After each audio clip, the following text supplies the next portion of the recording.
Good morning, good afternoon, and good evening for all those tuning in. Thank you, and we are engaging in today's question of the day. This was one of our favorite ones in Bible college because we would all kid each other. A little sleep, a little sleep, a little slumber, a little folding of the hands, and so shall thy poverty come. Have you ever missed the bus, or a big flight, or an important flight, or missed the big picture? It can be scary with consequences. Now, I put a couple of words up here in Hebrew, sleep and slumber, which is drowsiness. To slumber is to sleep, but to sleep lightly or doze off.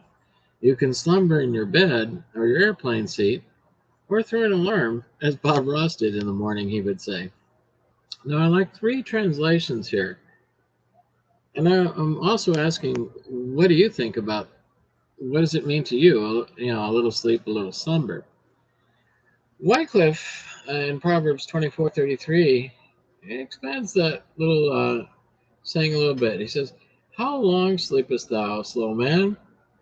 When thou shalt rise from sleep, soothly thou shalt sleep a little, thou shalt nap a little, thou shalt join together the hands a little to take a little rest. How long will you sleep, O lazy man? When will you arise from your sleep? Truly thou shalt sleep a little, thou shalt nap a little, and then you shall join together thy hands a little and take rest again." Now, what did slumber mean in slang? Well, it meant to sleep, as we said, lightly or doze, but it also meant, and most don't dig into these things, to be in a torpid, slothful, and everybody has gone to the zoo and seen a sloth, or negligent state. Now, that's a key one for most Christians. To be dormant or latent. There's another key one for anybody in life. Spiritual slumber is the situation in which a believer is weak, weary, or worn out.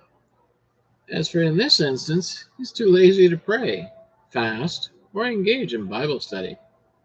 He finds it boring to participate in church activities. Rather, his attractions are on things of the flesh. For instance, oh man, it's 6 a.m. Do I have to go to morning Bible study with the guys? Can't I just sleep in?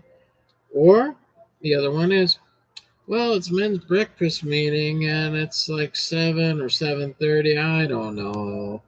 Yeah, that's kind of early. But if it was golf, we might be out there at 4 in the morning. And so, or even 10 a.m. or 11 a.m. on Sunday morning.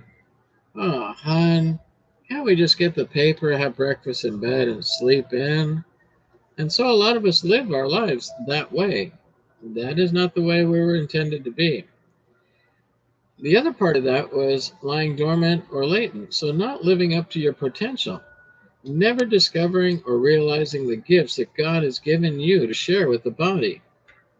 How many how many rookies had 5-star potential written all over them when they came out of college or the minor leagues? Yet they didn't have the discipline to keep working at it and translate those natural tools, kind of like being sanctified, a perfecting. And remember, when you get bored, what happened to Eutychus? He fell 3 stories while Paul was preaching. I like what the Message Bible says. A nap here, a nap there, a day off there. Sit back, take it easy. Do you know what comes next? Most of us do. And the complete Jewish Bible. I'll just lie here a little bit. You move along. Rest a little longer. Just let me fold my hands and get a little rest in here, okay? A little sleep. So is it lazy? Is it a sin to be lazy? Laziness causes people to stop growing.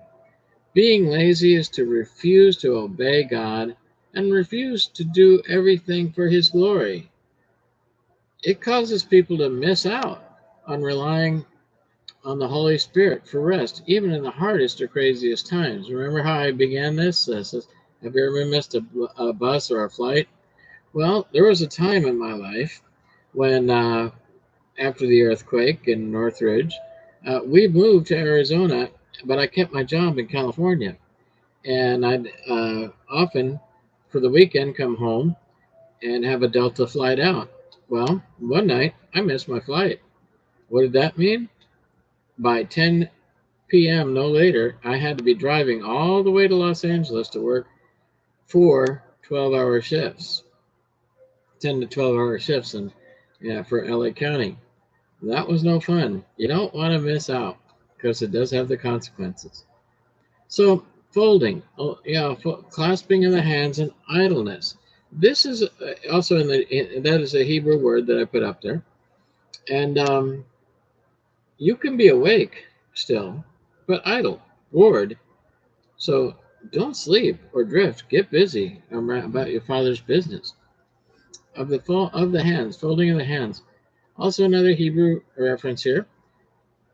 A hand, when open, indicates power, means, and directions. A means to gain your daily bread, and to go about doing it.